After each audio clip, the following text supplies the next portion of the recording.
All right, on this episode of The Next Best Thing, we are joined by none other than the illustrious Don't Rudy start like that. Cline-Thomas, Oh, um, known around the world as a venture capitalist. That's how you all know him. I know him as my brother, my big-headed brother, but I do love him. How do you describe yourself? I'm a venture capitalist, just like you said. I run a $200 million venture fund that's focused on early stage investments in healthcare, software, fintech. How did you decide kind of the industries that you wanted to focus on? I kind of somewhat like backed into it, so it's essentially what I learned, and I thought that where the fastest growing businesses were. I'd say from around 2010 till now, um, the fastest growing companies in the world, luckily for me, have been fintech marketplaces and software. And I had some great mentors that kind of gave me a leg up as to just what to focus on, and I essentially followed them, not only learn from them but follow them as well too as they made investments. So, right place, right time, right mentors.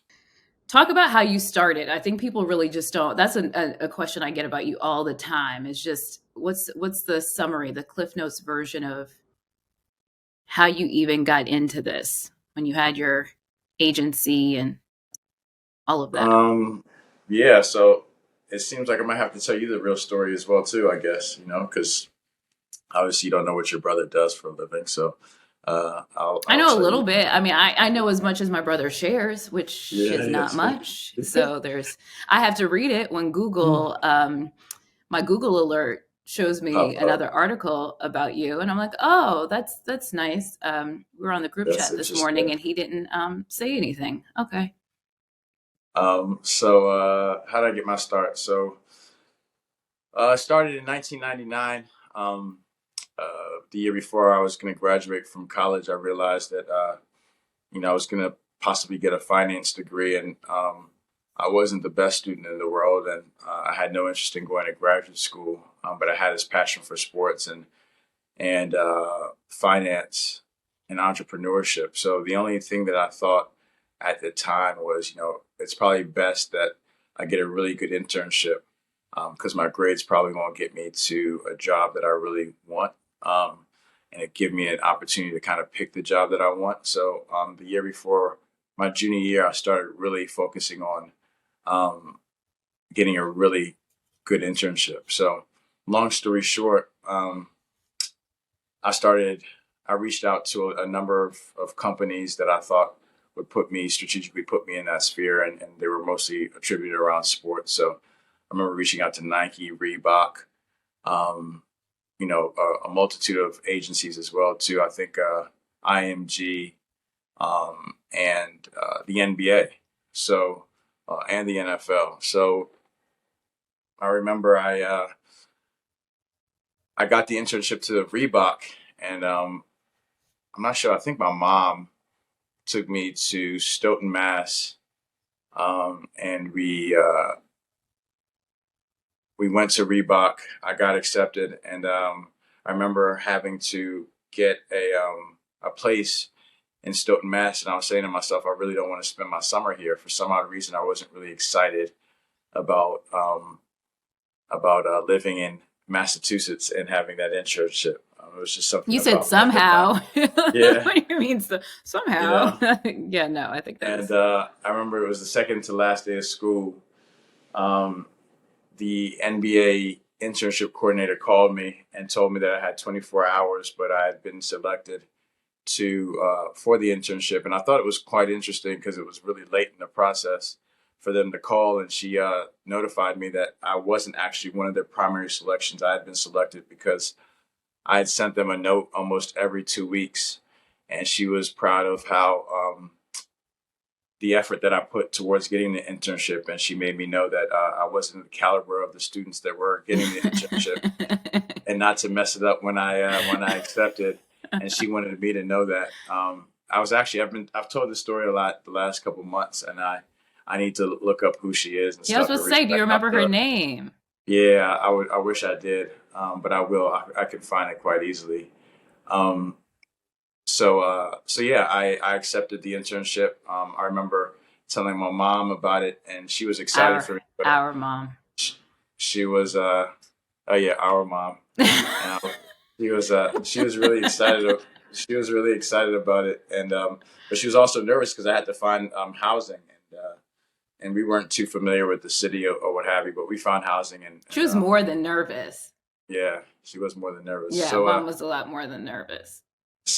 Yeah, that was the beginning of it, and I was an intern at the NBA, and that really set me off in my career and gave me a lot of options coming out of school. Um, so yeah, that's how where it all started. We're gonna dig deep into like more of that trajectory um, as we go through this because you decided when you were really young. This podcast is mainly for people who are transitioning after maybe a primary career and then they're figuring out what their next is when they Right. have built up creature comforts. Maybe, they have a lot of things to lose. You knew very quickly that the structure of the traditional workplace was not going to work for you. That's not the truth. I didn't know that Really? at all. No, see, So you're why gonna did you learn. start you started your own company when you were so young? Yeah, I started it because I got fired. You remember I got fired from my first job. No, of course I remember that, but Yeah, then so it you was didn't that like go was that out. was You weren't like looking for tons of other jobs. Yeah, I couldn't because at the end of the day, like I realized it was two things. First and foremost, I didn't want to give anybody that power to make me feel the way that they did, and because of that, and I didn't get a job really quickly. Right after, I couldn't get a job in the industry really quickly, and I said, you know what, I'm just going to go ahead and do it myself, and that was Right. probably the best decision that I've ever made in my profession. Right. That's what I'm saying. You Professional, figured that out yeah. very quickly about yourself. But After that. it wasn't because it's because it's almost like I wasn't really let back in, that was really it. Yeah, but you did decide that rather. It's not like you tried for years and years. No, I mean, because I had to, I was in the game already, and I was going to, I had gotten such a head start, and I couldn't give up that head start that I had gotten in the business. I got a really big head start, so I didn't really want to lose that leverage that I had in that head start. And I was just biding my time, honestly, to land a gig. And when I couldn't get it, I was pretty much just, I realized I was just on my own and we're going to have to figure this out, and I was making progress along the way as well. Right. Yeah. Um.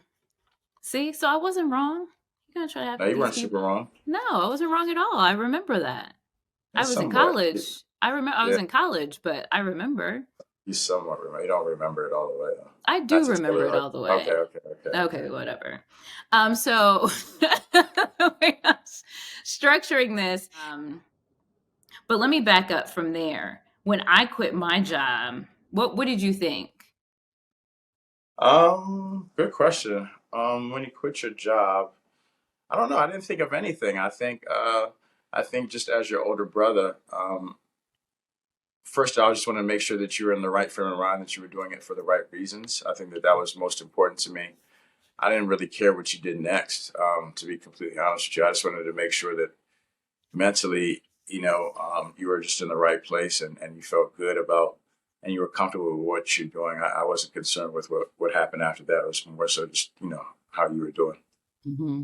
Yeah, no, and I got that. But one of the reasons why I quit and felt like I could quit, because I'm like, well, my brother's out here and he's been able to leverage all this stuff and do all these different things across a lot of different industries. I know it's possible. They say you can't be what you can't see, right? So I was just like, saw you already navigating different spaces, knowing where you started, knowing, as you have said, that you were not the best student. I'm so glad you said that because I don't think you've really said that out loud before. Um, and I was a very good student. Yeah, Um, yeah, yes, you were a good student. so I was just like, all right, I know this world. Yeah, watching you let me know that the world was so much bigger Right. So I knew that I was operating in a space that made it feel like it was like the be all end all. This is it. But Yeah. I knew that it was so much bigger than that. Right. So one of the things that I learned from you is that opportunity is everywhere. Where's the most unique place or through like you most unique connection that you've gotten an opportunity or deal? That's a Like you, good question. Most unique. Wow.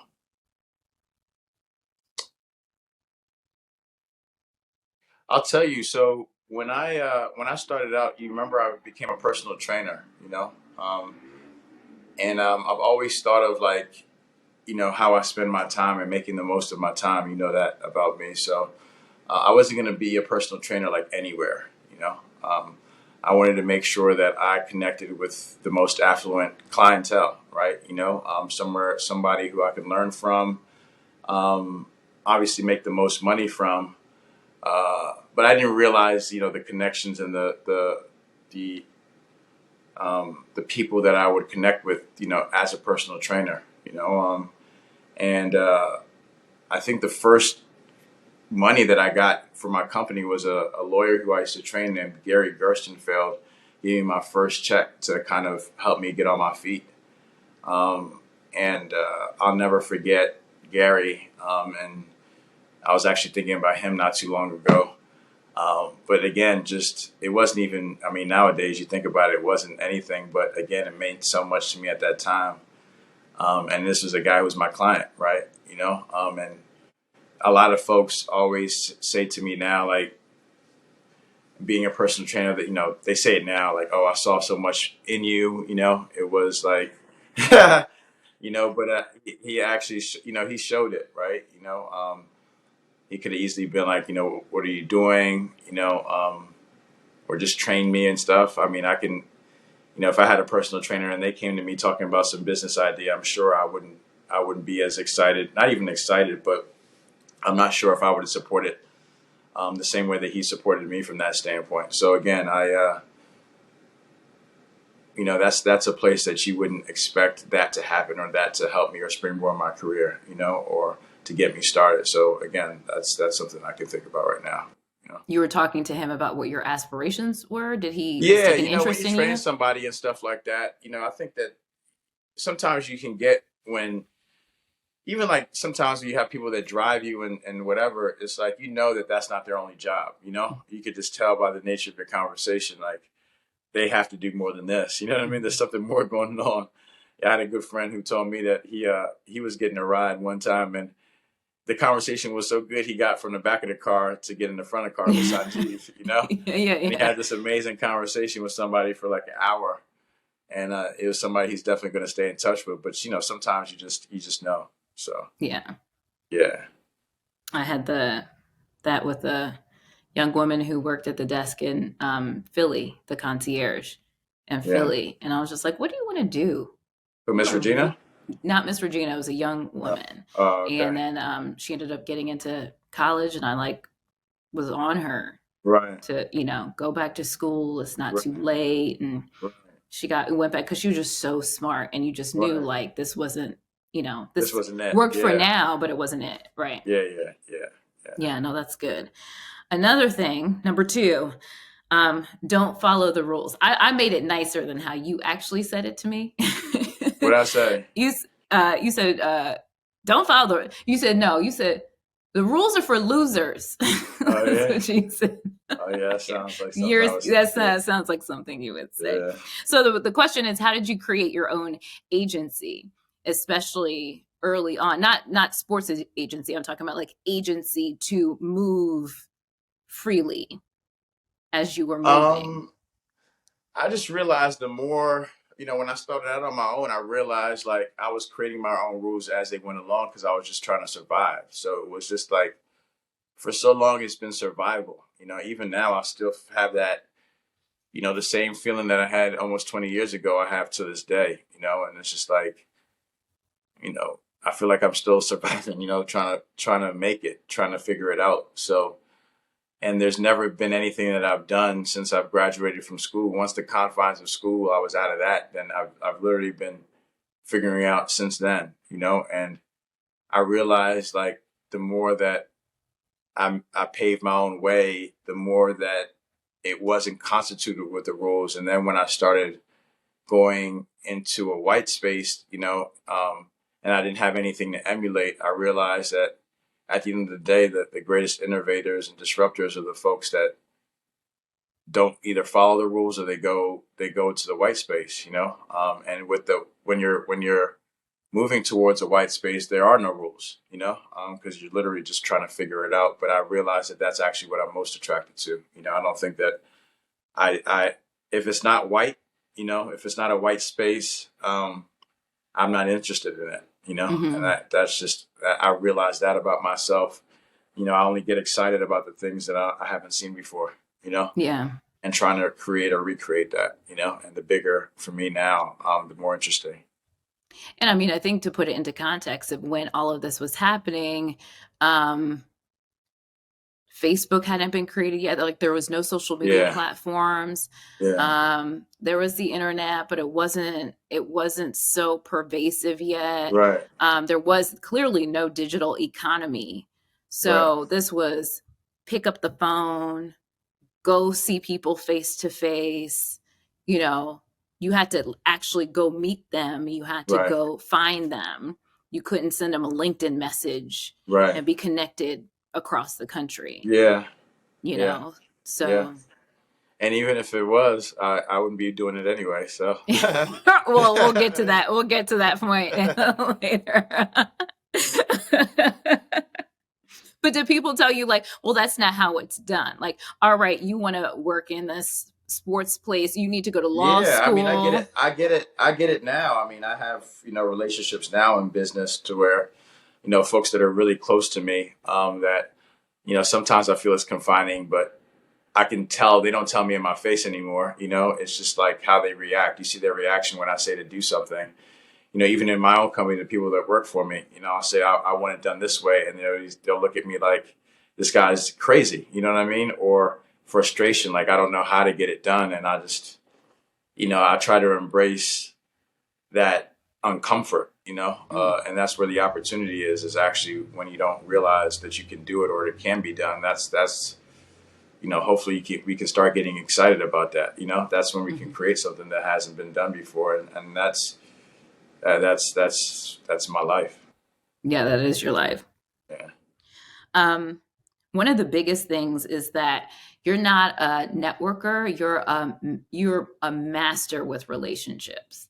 Mhm. Like a complete master. Like you are very, you got what is it? What did they give you in high school? Christian Character. character. You're Yeah. Mr. Congeniality. It's kind of annoying sometimes actually. Um, but you Thanks for are being a on. no, I mean I am. I mean that's what we're here to do, right? To be honest. I mean, growing up, it was really annoying because they'd be like, "Oh, Rudy," and you're like, "Okay, okay, okay, enough already." But you do maintain such. I know people are. The word network always seems so transactional, Yeah. but I think that you have such. You're so great at making relationships, Mhm. and then when people I know they've done something dumb, they've been canceled. Like you don't turn your back on people Right. at all. Right. Where did you learn that, and how do you? What's your thought when you're like meeting somebody new, or how did you go about that?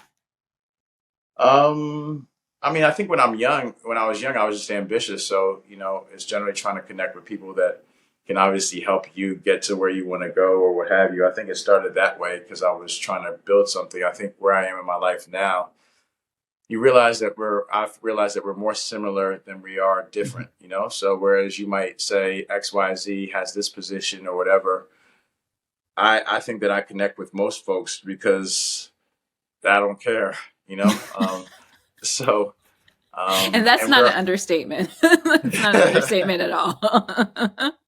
so I'm able to connect on a human level and we can have just real conversations and stuff. That's the connection that I actually care about. I don't, we can talk about business, but the best relationships that I have are, um, just the essence of just from a human nature standpoint. Again, I think, if you if you understand that we're all human beings and we can connect on that level, you realize that we're all similar more so than different. It's just how we either project ourselves or what people, you know, um, perceive us to be is what supposedly separates us. So I try not to ever live in that space now anymore.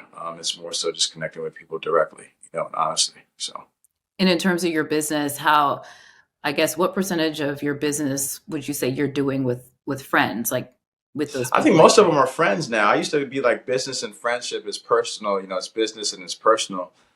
But over the last couple of years, I realized it's all personal. I mean, most of the folks that I do business with, they don't have to do business with me. They do it because we have a friendship. And I think that if you can, you end up spending most of your time with these people, especially. So it makes it so much more fulfilling if you actually like them and you care about them. right? Their well-being as well too. If you're going to spend most of your life dealing with them, so I take it from that standpoint. It's not just trying to get something or trying to um, transact. It's more so, the connection that we have is just people. It starts there. Yeah. Yeah. 4, leverage, leverage, leverage. You've just taken something so small, because always people, for me, when they're talking to me about the perception of you. I mean, I think that's why I asked you the other day, or when we were home, like, do you think people think you're quiet or something? Because like people like have such a perception. I don't know if you're aware of this, No, at no, least I'm people not. who talk to me, but they have such a perception of you, and I'm like, actually, he's not that way at all. He's not Right. loud, he's not boisterous, he's not wasting time, especially with wasting time. He's not full of himself. Like, it's just like he's actually like super mellow, but and also they see and read where you are right now and have no appreciation for how hard you work now. Because that's the thing I tell him. I was like, I mean, other than dad, like, you work hard. You work more than anybody that I know, right? Dad worked really, really hard, Right. too. And so, like, there's no appreciation for it. And then there's no appreciation for where you started. Yeah. And I think that, like, somebody like you, one wouldn't be Black generally, and one wouldn't have, like, necessarily have immigrant parents like we do, Right. who weren't, already well connected. I mean, we got a Yeah. really great education, Yeah. but it's not like you started with some crazy head start, Yeah. but you were really always able to, and it ties into the first part of seeing opportunity everywhere, is Right. that you really started with, you were always able to leverage one thing and then take that and leverage to the next thing. Was there a plan in place, or did you just always say, like, how did you just stay open Yeah, to that's a what great could be? question. Look at you. You learned something. You learned something over these couple of years. Look at you asking good You questions. said couple years, sir. You Sir, I'm a whole actually professional. learned something. This is probably the first. This is probably the first interview that I've actually watched of yours. Full interview, should I say? Yeah. That's another people ask, like, oh, does your brother watch you? I was like, no, no, never actually. I try. I only watch when mom tells me that. Yeah.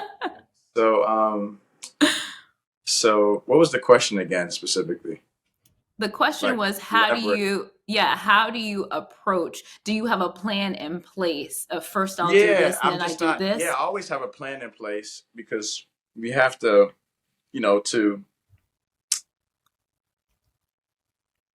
to make a move, to make a step forward. You have to move with intention, right? So there's a plan when you move with intention. So there's always an intention. I think, as I got older, I realized that nothing that I had planned out to be was where I was, right? And I realized that you have to leave room for where that step might take you. And that's what it's always been. I mean, I think it really, it's a culmination of two things. It's a culmination of me trying to figure it out, find my way. So, when you're starting something and I've never, it's crazy, but I don't think since college and a couple of checks, I've never had a specific paycheck before, like Yeah. I've never had I've never known what I was going to make every 2 weeks for the most part, Yeah. I specifically mean, or consistent. Oh, not even say for a month to month, but maybe on a year to year basis. I never knew, you know, almost how much I was going to make. Right. So I've never had the security of like, I've never felt like I've had security. mhm. So the biggest thing is like, I've always just, from the beginning, it was like, I was just trying to make it. I was just trying to get a foundation underneath me. I was just trying to build something. And, when you start to look back, you realize like, oh, wow, this is how I started. Like, look where I am now. Right. And it's interesting to where your intentions will take you. Yet, if you leave the opportunity, if you leave yourself open for opportunity, where that can take you as well, too. And I realized like, as I was going along, nothing was what I planned out and where I started. And I just gave that up. And, people were like, oh, where do you want to be in 5 years? I'm like, I don't know. I don't know where I want to be next month. But I'm completely open to the opportunity, and I literally just flow in direction of the opportunity, or where I think the world's going, or where I wanted, more so where I wanted to go. So And when it that's didn't how I feel. go, yeah, so when it didn't go where you thought it would, what do you do with that? Because there could be disappointment there. Yeah, there's a lot of disappointment. I mean, I thought I was going to be a big time sports agent. I thought I was going to be who knows, financial advisor forever. Who knows? I had no idea. I don't even. I still don't have any idea. You know what I mean? I don't know. I don't know where I'm gonna end up. I have no clue. I'm just. I also like when I didn't have to work for anybody. I just did what I loved. I've always loved it. Like you guys see it as me always working. I'm just having a good time. I'm doing what I want to do. Whenever I want to do it, how I want to do it. So I don't. I just do what feels good now. And I've done that for a while. So do I have plans in place right now that are in front of me that I'm trying to achieve? Definitely 100%. If they don't go wrong, if they don't go as planned, will I get disappointed? Probably not, because I think I take a lot away from the process, and what I'm learning from the process. A lot of it's just like you said, the people that I'm meeting, going through the process. And I also know too, just, you know, at the age that I am now, if I can take as much away from the process, God's just setting me up for what comes next, because I have that much more understanding of what I was trying to do. Whereas generally speaking, it's always just led me to something bigger and better, and I have enough Hmm. faith to understand that that's the case. So, there's no losses here at all in any process if you're married to the process versus the results. I'm not result oriented anymore. Oh, that makes sense. Yeah. But let's talk about though the pitch, because when you're pitching, Yeah. and not even specifically, but just the idea behind it, you have to leverage what you have to try to get Right. something more. Yeah. Um, what's the science behind that? For me now, I don't even know if I'm good at it yet, but it's believing in and having conviction in actually what you're selling, right? And not making sure, like, when we're pitching and we're trying to convince somebody, we get nervous because, and I still get nervous, because we put so much pressure on it going perfectly, right? And now the more I learn is realizing, first and foremost, the more comfortable I am with what I'm pitching and who I am as an individual, that shouldn't be hard. That's just being yourself. And I think people gravitate to that, and they can see that, they could feel that. So getting as close personally to whatever you're pitching, making it as natural and as comfortable as possible for yourself, and letting the rest just be what it is. You might miss a word, or you might miss a concept, but being comfortable with that is extremely important. So, this past year was probably, for professionally for me, was probably the toughest, because I was trying to raise a fund that I had no idea of what to do or how to do it. My partners didn't either. We're trying to raise institutional capital. We didn't understand that market. So you go into it, and what we find ourselves doing, and I'll never do this again, is we started trying to be somebody who we thought they wanted us to be, right? And it made me extremely uncomfortable. And I realized the more I did, the more I didn't like it. It was so bad that, to where it was a point there I was like, I don't even know if I want to do this anymore, right? Because it got away from who I was, and I had to be comfortable with making it to who I am. And if they don't like it, that's just their problem. That's not mine. And I keep it moving, but I'm not going to Hmm. allow the process and or the end result change how I feel, and I feel like I have to own that at all times. Because that brings out the best in me and whatever I'm pitching and whatever I'm trying to do. Do Yeah. you think that's something because you are now in a more privileged place and have more agency, or is this something that you think you could have done at the beginning and still gotten the same Well, I still want results? those people. I still want those people's money. you know, that doesn't change from 20 years ago, or Mhm. whatever, right? So they still want something that I have. At the end of the day, when somebody wants something that you have, you're making a pitch so you can get it, right? That doesn't change whether wherever you are. So, Mhm. and that's never going to change. For the rest of my life, I'm going to need somebody to get to where I need to go. You know what I mean, right? So, um, but I think what I'm constantly trying to say is I'm not worried with the end result. Right? I'm going to be who I am at all times, and that's my natural self. And if that person decides that it's good enough for them, um, and if it's not, then I'm really comfortable with that result. And I'm not Yeah. going to be forced into to trying to be something that either I'm not or I think somebody wants me to be. Yeah. No, that makes sense. And the fifth thing is, well, this is how I wrote it. Okay, when you got it, you don't have to floss. So understanding that you are in a space, well, part of you, not one part of you is like in that financial space that's like really kind of insular. We don't really see it if we're not in that industry, or if we're not in the bubble, we don't really see it. But the other space, especially when you were more in the sports space and stuff like that, where it's perception is reality, people are feeling like they have a persona or they'll call it their brand or whatever to uphold, especially since we're talking about authenticity right now. But you've never succumbed to that, and you don't even have social media. Right. So um let's start there. Why don't you have social media? Was that a conscious decision, or are you just like, I don't have time for this because it's not productive? Nah, it's a very conscious decision because I just think social media for me is just social pressure. And again, this is just for me, understanding myself and who I am. I've never wanted the uh,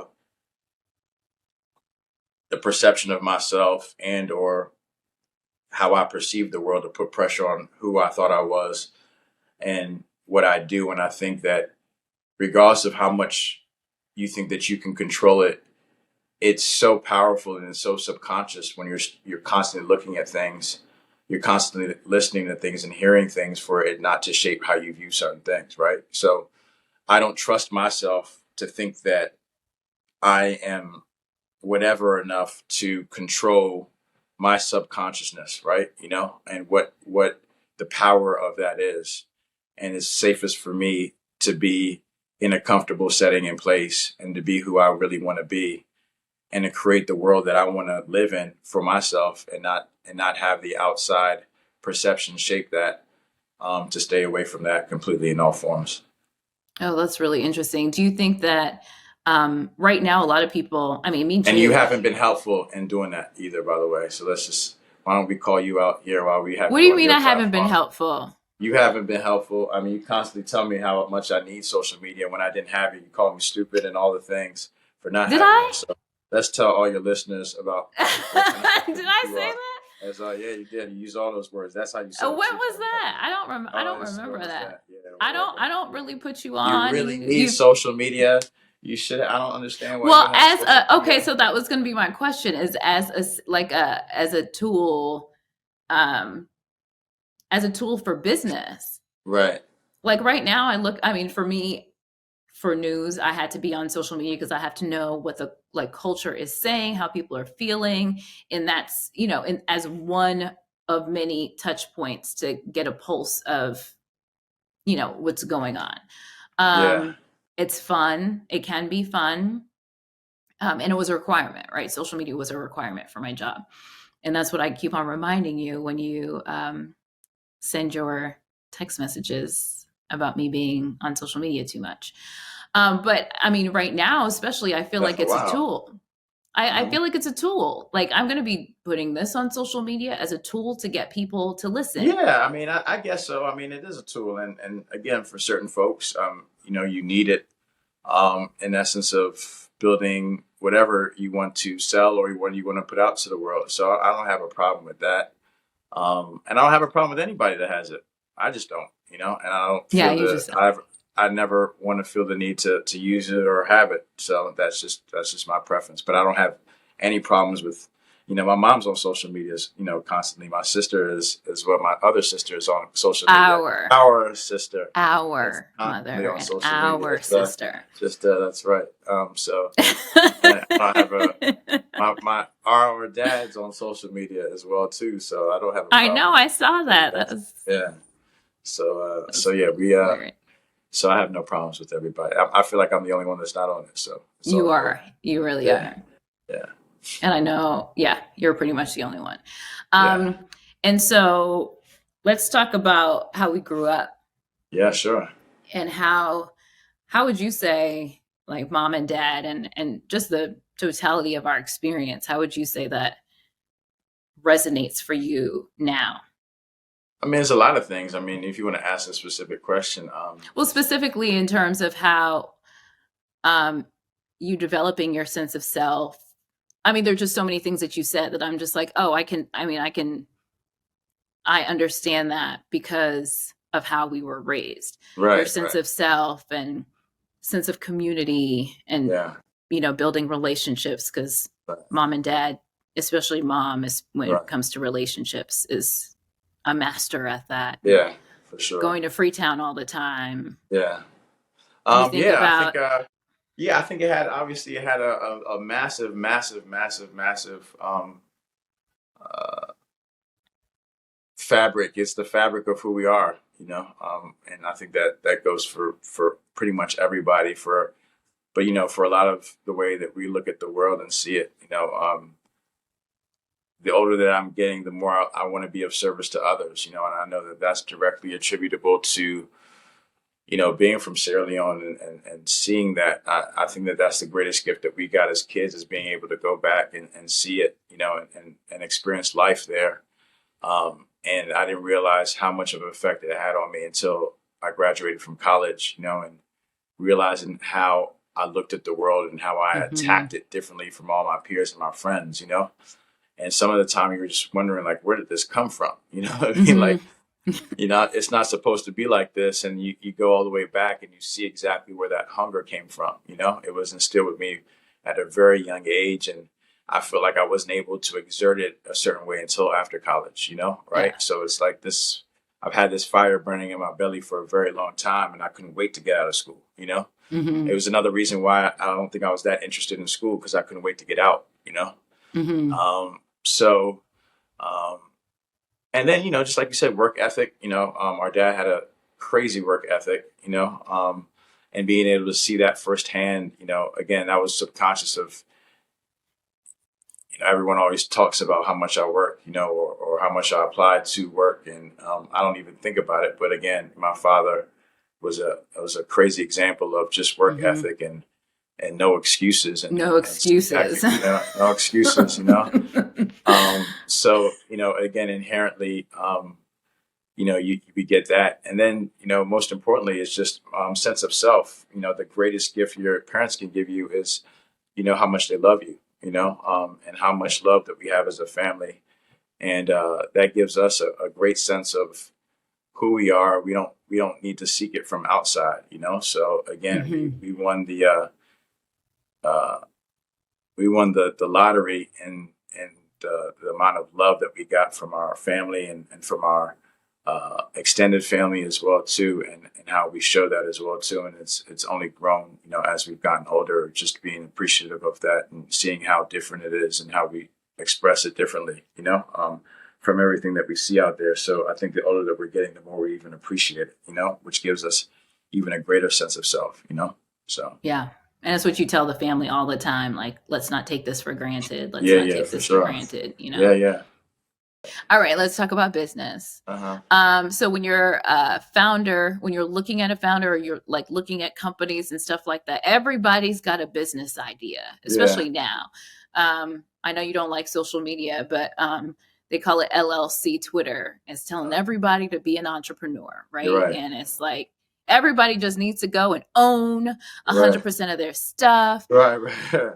And it's just like, this isn't, you're Yeah. setting yourself up for failure. And Yeah. I think most people really should be working at companies. It's a lot easier to do that. And it's noble. It's not like it's better one or the other. It just depends on who you are and your personality. So when you're looking at companies, can you break down what it is that you look for that gives you an indication that they even have a possibility of being successful? One, successful, and two, being able to scale. Yeah, that's a great question. So first and foremost is just understanding that everybody has an idea, So, everyone comes to you with a premonition that their idea is the best idea ever, So you coming with that, you're almost passing along that responsibility immediately, and it's just like, when you're looking to raise money, understand that investors get pitched. That's the job, So imagine how many people they get pitched ideas, right? So first and foremost, put yourself in the right place, and just understanding that. Secondly, is like told you in the last episode, the white space. Are you creating something that hasn't been created before, right? Generally speaking, if you're figuring out or creating something that allows us, whether it's a tool, whether it's a service, whether it's a product, that the market's never seen before, or you're teaching us to do something completely differently than we've thought about it before. Um, that's what the essence of venture is specifically, or investors want to see, right? Those have the biggest outcomes. We call it TAM, total addressable market, right?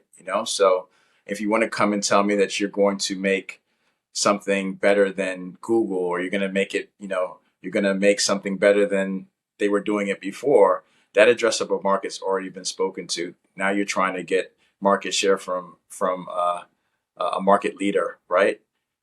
I don't care how good it is. That's not an easy proposition. Not to say that you're not going to do it, but the likeliness of it is less. Therefore there's more risk. Therefore the opportunity to get my money is less, right? So Mhm. again, it's that's how we look at the best opportunities. Third thing is founder, right? Have you ever done anything that gives you insight in this market, that gives you a competitive advantage? Did your prior job, did you see the market need because your employer didn't do it? Or you were trying to do something and you couldn't do it, and you realized that everybody needs this or more people need this. How did you come to your thesis? And what is your skill set that will support the idea that you can actually execute this, right? So you can have the best idea in the world, you can have a great addressable market, but you might not be the person that I think that can execute that, right? Because Mhm. I don't think that you have the skill set to scale, right? To understand what that means and to surround yourselves with the people that help you do that, right? Which is another thing. Um, and then lastly, is um, team. Who have you surrounded yourself with? Um, how are you thinking about team? And building out a team. How important do you think that is, right? Because that's really the essence of execution. So, it's not just about the founder and the idea. It's just like, how are you really going to execute on that moving forward, and who have you surrounded yourself with? So, I think that those are the primary um, things that I think that founders need to be aware of when starting a company. You know, uh, but let's talk about, in terms of the founder, um, who they are and their work ethic. How do you determine if they have the grit and the Everybody perseverance? has grit. I mean, to a certain extent. I don't know if you can really determine that from just meeting folks, because everyone puts their best foot forward. It's Mhm. like dating. At the end of the day, you're not going to know who somebody really is. For a certain amount of time, and seeing them through different experiences. That's how you get to understand who they really are. So I don't know if I put too much stock in how hard they work. Right? They've worked hard enough to get in front of me, right, and present me with Hmm. this opportunity. That's not easy, right? So that's number one. Number two, um, I think it's important to, um, for me, it's understand being comfortable with what you don't know, right?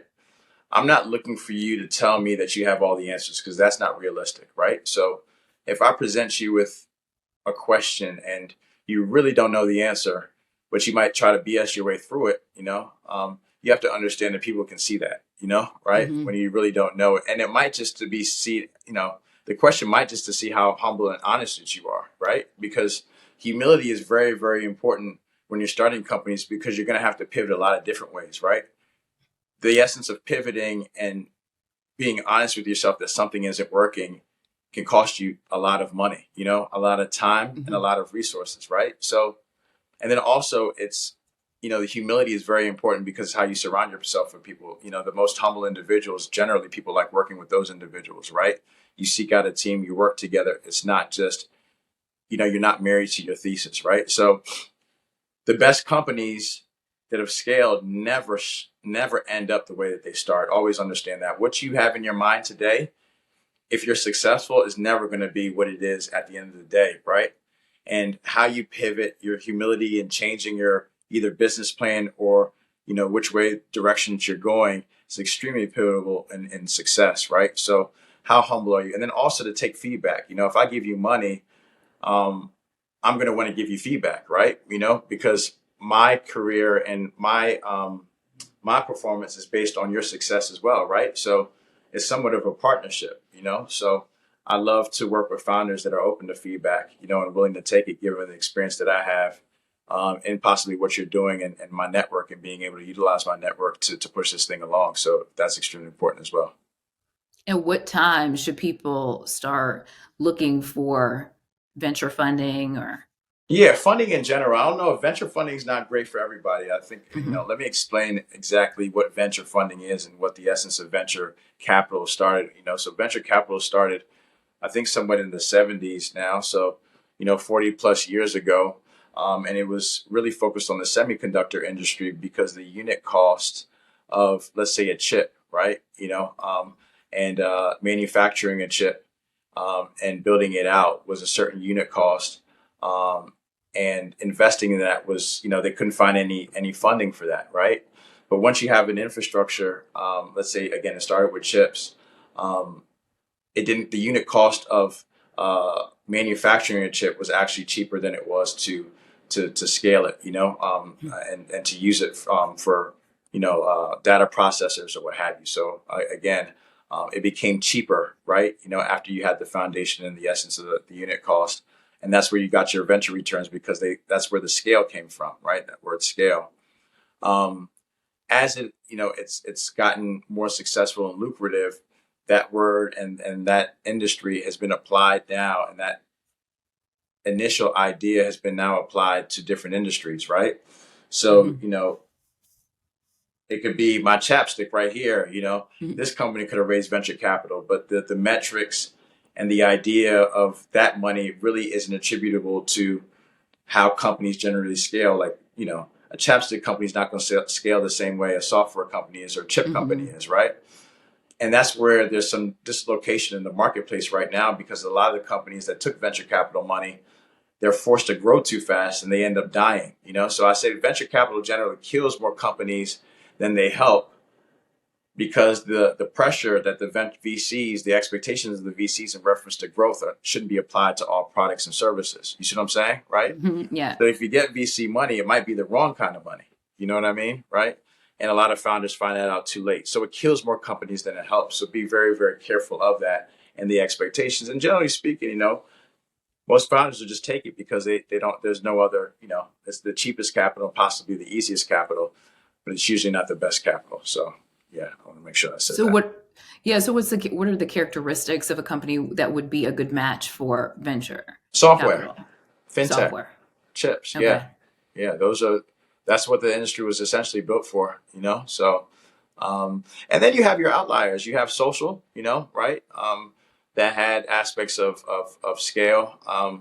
And again, that's a venture type business and venture type scale. All I'm saying is applying venture scale to all industries doesn't make sense. You might have, Burt's Bees might grow 3,000% year over year for 10 years. Well, they're lucky. You know what I mean? They just happen to be that chapstick company that does that. But that type of growth isn't great for all companies, right? Mhm. It's naturally not how companies grow. You see what I'm saying? Mhm. So you're attributing unnatural growth to something that's supposed to grow unnaturally. It's like injecting somebody with hormones, right? Mhm. It's not going to grow the right way, right? It shouldn't, right? So anyway, so it's very keen. Yeah. So how else do you um, advise companies to grow and to scale and you I know? think it's just important to get, especially in the beginning, like um, because it's an industry that's focused on investing. I think now there's a misconception that that's the only place you can get money. There's a lot of people that have made a lot of disposable income, and they're looking for different types of companies to invest in, right? So I always say use your entire network, talk to everybody, right? You just never know where you can get money from. I know, again, venture is very much an accredited type of way and straightforward way to get capital. But there's a lot of people with a lot of money out here looking to do different things and are excited about so many different things. So you can get in a lot of different ways. So I think it's Mhm. very, very important to understand that, and don't limit yourself just to one asset class. Yeah. I know, you see all the statistics about how hard it is for Black folks, um, especially, it's always Black folks, then you start going down, Black women, when you get more and Yeah, more granular, it just gets worse and worse and right. worse. Um, what I know you're trying to work to change that, trying to provide more opportunities. What needs to happen? It's a great question. I'm still trying to figure that out. Um, First and foremost is obviously it's access. That's the easy answer. We don't all have the same access. And if I start a company in Silver Spring, Maryland, or I want to, and I live in Silver Spring, Maryland, I have no access to funding, or generally speaking, the kind of funding that I read about. So, um, that idea won't progress because that access isn't there. Um, I will say that it's better today than it was when I started, right? Mhm. And it's getting written about consistently and constantly. So it's we're very aware of that. Um, but to be completely honest with you, um, when you do your homework, you will find out where the money is, right? And it's not as far as away as you think it is, right? What And does the that real mean? It's not um, as far away. there might be an incubator in Washington D.C., right? Mhm. Whether it's Howard University or whatever, organization that has an incubation or incubator, right? That you can apply to, right? If Mhm. it's not Washington D.C., it might be Boston, it might be Atlanta, right? It might be San Mhm. Francisco, right? It's up to us to Mhm. create the opportunity by going and putting yourself in that position, right? Um, it's never you can sit back and say that there is none, or I'm Black and I don't have the opportunity. But also, it's very important that you can make your own opportunities, right? Mhm. You have the opportunity to make your own opportunity as well too. So the effort, the same energy that you give to saying that there's not enough, is the same energy that you need to apply to actually putting yourself in position to be that person, right? And then also, if and when you get that opportunity, to change it for the people that look like you. So Yeah. um, I mean, I'm a direct reflection of that, and I'm not saying that everybody has this opportunity, but whenever we said we thought of doing something, we put ourselves in that position. You know what I mean? If I wanted to learn about tech, I bought a plane ticket to TechCrunch Disrupt. It was the only conference that I knew of that was focused on tech at the time. I wanted to be in tech. So I put myself in that position and networked that event, and that led to more relationships. And again, I built off of that, built off of that, built off of that, right? But it started with the curiosity. It started with reading and putting myself in that position, and it was a plane ticket, right? Mhm. And that's what it was, right? And Yeah. again, I didn't see anybody that looked at me like me. I mean, out of 5,000 people, might have seen two or three tops, right? Mhm. Um, but again, you make your own success, and your own Mhm. opportunity. and if you understand that, I don't think that there's any balance to it. And then the last thing that I want to say is the best opportunities generally get funded, right? And that's not to take anything away from anybody's opportunity, and not saying that, you don't have the best opportunity, but generally speaking, the best companies find money, the best ideas find money, and the best CEOs find money, right? So, not getting funding is actually indicative to me personally now, and just, over the last 13 years that I've been in this business, the best CEOs are actually the best fundraisers as well, right? Because raising money is indicative of also directly attributable to how people run businesses, right? How hard it is to get capital is the grit that you said it takes to actually run a company successfully. You see what I'm saying, right? When you have those roadblocks, who can get around them, And that starts with the funding process, getting an opportunity funded, and how a CEO navigates that is directly attributable to how they run their business and scale it as well too, because it gets even harder.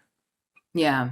And I think it's just so I don't even know if it's interesting or irony. I don't know what it is, but the fact that you're a VC, but the first investment you made was in yourself, right? Like over and over Yeah, and exactly. over again. Yeah, it's true. And that like you really value proximity, and it's really, and that's something that I definitely learned too, is that you need to put yourself in places. Yeah. You need to create the ecosystem Yeah. for that big thing, that Right. that opportunity to even happen. So if Yeah. that means that you have to scrape up money and fly wherever to go there, you're just going to do it, Yeah. So like, I mean, I definitely learned that from you, even when I was like in Macon, Georgia, and I didn't have like, you have as many clothes as you can have when Right. you're making that money, but going to the Black Journalism Convention and saying, so many people would be like, well, I don't make any money, so I can't go, and I can't go for like 5 years. I'm like, well, you can't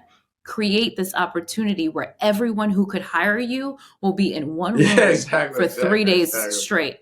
So my desire to not be here anymore and to actually make a living wage sits in, like, that person sits in that room. Right. So I got to figure out how to get there. Right.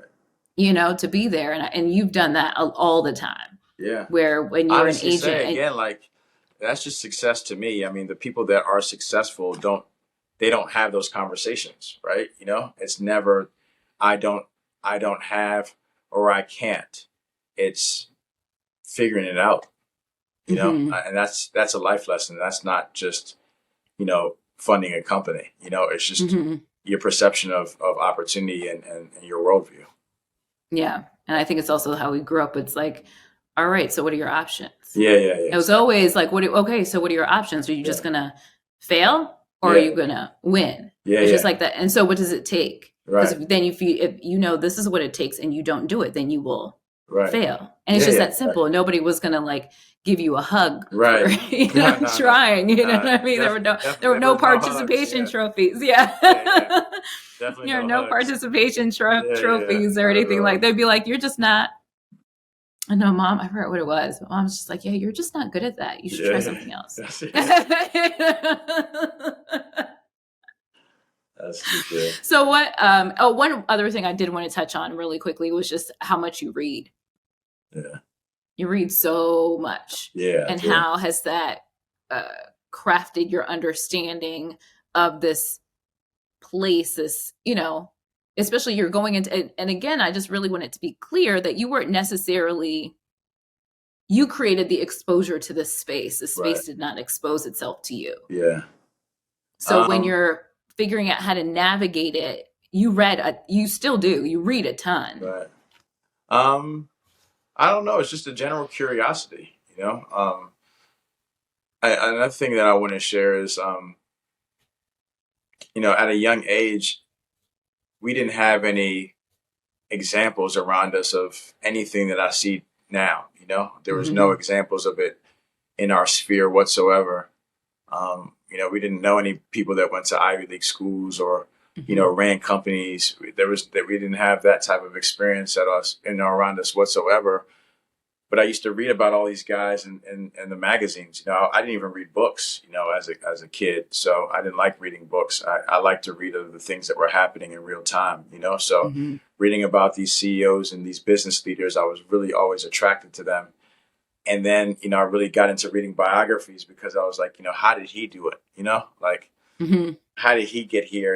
And then, you know, you start to realize that they all started from somewhere, you know, right? Mhm. And they all built their careers, and they all took advantage of opportunities different ways, you know. Mhm. And there was one that stuck out with me. It's my favorite book, and I like to share with everybody. It's the Operator. It's about David Geffen, who Mm. became the most successful guy in Hollywood and in music. And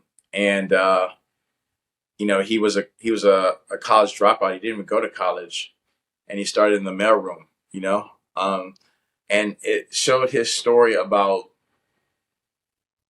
how he understood leverage, how he understood opportunity different from everybody, but he had the hunger, right? You know, to understand it and hustle it. And it changed my life because he's the one who gave me the confidence that like almost anything is possible. You know, like you can do Mhm. anything, right? It's really up to you. And to get at the heights that which he got at and how he did it, you know, I had more education than that guy did. You know what I mean? So why not Mhm. me? And it's the greatest story that I've ever read of, you know, starting from zero, you know, Mhm. and how you understand all the different pieces around you, you know, and what they Mhm. mean in a lot of different ways. So um, I've always just had the curiosity to understand, like, you don't have to learn things on your own. You know, people are ahead of you that have done it really well before it. You have access to reading how they did it, you know? And there's so many different nuggets you can, because you don't have to make the same mistakes that they did, you know? You could do it even better, you know? So, Yeah. yeah. So what motivates you now? Like, what are you doing all of this for? What? I think I really want to change the narrative. You know, I've been blessed to um, see the power of our culture and athletes specifically, and what they mean in a variety of ways. And I've used it myself to get to where I am today and create opportunity for myself. I'm really trying to use that leverage to build, buy, and build platforms that can change how we understand the opportunities that are out here in the world, you know, and to make them more available to people that, you know, come from where we come from. That's really, really important to me. I think I'm in a place of service right now in my life, you know, and hopefully for the rest of my life. But I'm in a unique position now to be able to do that, you know, and to do it in a very meaningful way. So that's really what excites me, and and what motivates me. And it's the idea of empowering. We'll use the athlete as an example. Yeah, Um, yeah. I to only to chart their own course and not waiting for Yeah, but somebody it's not else to even the validate athlete. them. Like, the athlete's cool. It's just what the athlete represents. I mean, most of my partners now aren't athletes. You know, athletes aren't. They're a part of the story only because of the influence. Mhm. But my interest only is focused on, you know, our community as a whole. You know, athletes are a microcosm of that. I'm only interested in them because of the voice that they have in our community, right? You know, and what they Mhm. mean to our community. I think sports and music influence our community more so than anything else. You know, it's not a Mhm. program. You know, it's not a donation. It's not a system. It's sports and music. You know, uh, and we really haven't owned that. We haven't owned what that means in our society. We haven't used it to empower, you know, our society at all. You know, we've been made entertainers on both mute on the thing that influences us the most, right? You know, we haven't used it as a tool of empowerment yet. You know, and as a whole, we all want to be empowered, and we all know that, but no one's used it as a vehicle to do so. You know, right? So that's what excites me now, is the next, before the end of the year, I'll have the opportunity to do this at scale. And, the more examples that I can create, of doing this, I hope that it gets emulated a lot, and the message that, and all the partners that I have that I assume, as a unit, we're able to get this messaging out and then develop the programs behind that, that can reshape the way our society, maximizes the different opportunities or creates the opportunities that I hope to make available to us, if that makes any sense. If Yeah, that's what I was gonna say. If it's it makes sense to me, but if it's a bit abstract for people, what could this, not even specifically going into detail of your stuff, but what could this mean on the other side? On the other side is, you know, um, giving Black people more access to invest in, real estate, to invest in venture, Mhm. and it's not just, possible making the investments, it's also to learn about it, right? Mhm. To learn about, um, just the opportunity, that's out there. Mhm. I want us to be more owners, and we can't be owners if we're not educated, right? So understanding what that means and making sure that we build the platforms and we build the communication to teach. Mhm. It's not about just a transaction or giving you an opportunity to transact or to invest. It's I'm more motivated to teaching, right? Mhm. I want to put myself in a position to teach. That's why I'm doing this. Yeah,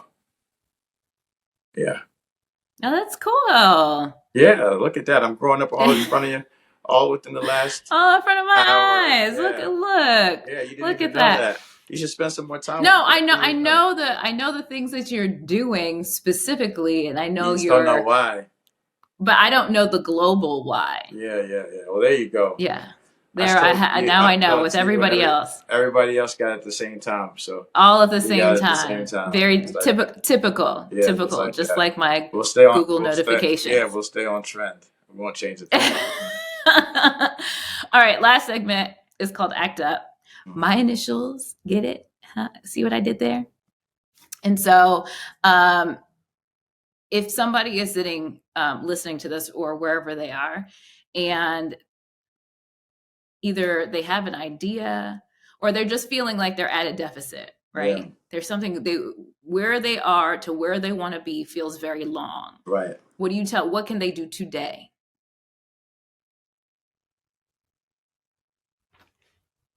to change their Today, trajectory? yeah, to change your trajectory,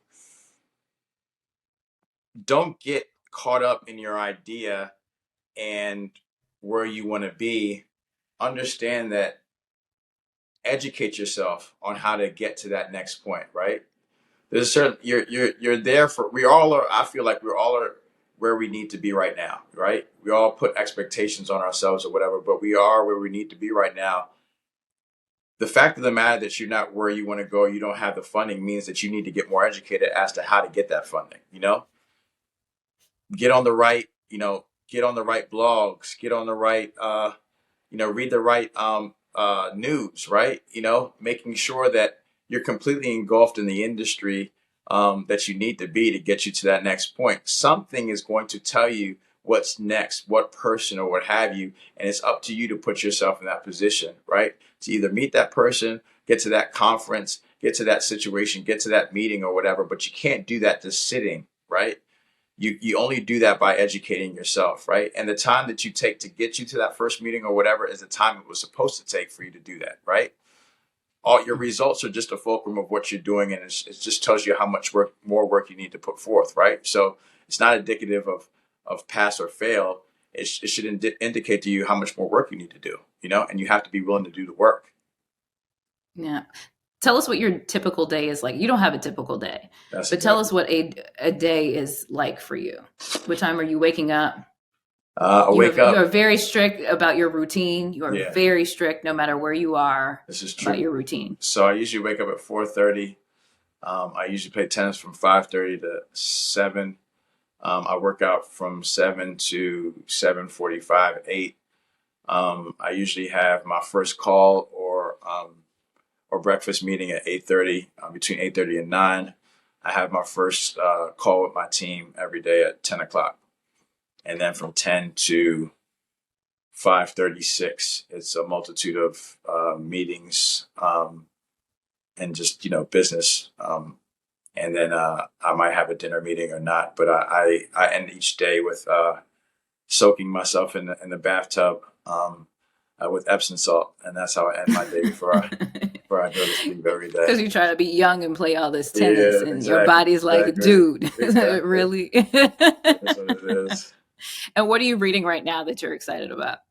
I'm actually not reading. I'm gonna start reading probably tomorrow when I get on the plane. But I'm not reading anything right now that I'm really excited about. Not yet. Or you gave one book, or is there another book or thing that you think would be good for folks? Um, no, biographies are just great. My I favorite met too. I met Bob Iger 3 days ago, and I'm gonna pick up his book now. I wasn't really interested much in Bob Iger, but Oh people are no, telling me which is the CEO of Disney. of Disney. Yep, sorry, the CEO Yeah, of Disney. he was on there for a long time, then he left and he He just came back retired and and is he just doing came back. Yeah. huge restructuring going on there. Yeah, exactly. So his biography I heard was really great. But Yeah. people that are successful, it's very just important to see how they became successful. I think that we sit back and we